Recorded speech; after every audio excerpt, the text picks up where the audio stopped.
Hello' guys, ভাল খবৰ এটা আছে আপোনালোকক দেখাম। মই যে কৈ আছিলোঁ মোৰ গাহৰিজনী জগিব বুলি, তাৰে আজি এইয়া চাওক আপোনালোকে, এইয়া চাওক 9টা পোৱালি দিছে। এয়া শুইহে আছে দেই। এইয়া চাওক, মানে মই ডেট আছিলে পৰহি ডেট আছে।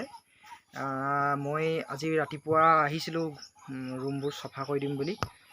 আহোঁতে আঁতৰৰ পৰা দেখিছোঁ গাহৰিজনীয়ে চিঞৰি আছে। তাৰপিছত ভাবিছোঁ কিয় চিঞৰি আছে, আহিছোঁ চাইছোঁ পোৱালি একদম গাখীৰ খাই আছে। পোৱালি মানে কালি ৰাতি 10টামান বজাতেই দি দিলে, আৰু আজি মই ৰাতিপুৱা 5টা বজাত চাইছিলোঁহে। গোটেই পোৱালি খাই গাখীৰ খাই সুস্থ সবল হৈ আনকি নাড়ী নিজে ছিগি শুকাই গ'লগৈ। পোৱালি এনেকুৱা ডেট পৰহিলৈ আছিলে ন, মই সেইবাবে একো ফিটিং কৰা নাছিলোঁ।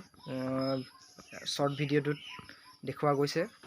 এইবোৰ এতিয়া লগাইছোঁ, বেছি টাইম হোৱা নাই, আৰু এতিয়া গৰম সেইবাবে বাল্বটো অফ কৰি থৈছোঁ। বাকী এইবোৰ বস্তুবোৰ লৈ গ'লোঁ। ইয়াত দাঁত কাটি দিয়া হ'ল, নেইল কাটাৰে দাঁতটো কাটি দিলোঁ। দাঁতকেইটা কাটি দিলোঁ। ৰাবাৰিং কৰিম বুলি ভাবিছিলোঁ, ৰাবাৰিং নকৰোঁ, বহুত কষ্ট পোৱা নিচিনা লাগিলে, সেইবাবে ৰাবাৰিং কৰা নগ'ল। বাকী চাওক, 9টা পোৱালি দিছে, 7টা ফিমেল আৰু 2টা মেল। ভালেই, প্ৰথমত ভাল ৰিজাল্ট পাইছোঁ আৰু মনটোও ভাল লাগি আছে বহুত, যথেষ্ট। কাৰণ চবেই জানে ফাৰ্মৰ নতুন গাহৰি জগিলে কিমানটা মনৰ সুখ লাগে, সেইটো কৃষক বন্ধুসকলে গম পাব। মোৰো সেই তেনেকৈ ভাল লাগিছে। এয়া আৰু 3 দিনত আইৰণ ইনজেকশ্যন কৰিম, আৰু 4 দিনত ভিটামিন বি কমপ্লেক্স কৰিম। সেইবাবে তাৰ ভিডিঅ'ও দিম। মাকজনী উঠিলে, দানা খালে, মাকজনীও সুস্থ সবল হৈ আছে। ভাল লাগিছে এনেকৈ নেচাৰেলি দিছে পোৱালি, কোনো মানুহ লাগিব লগা হোৱা নাই, টোপনি ক্ষতি হোৱা নাই।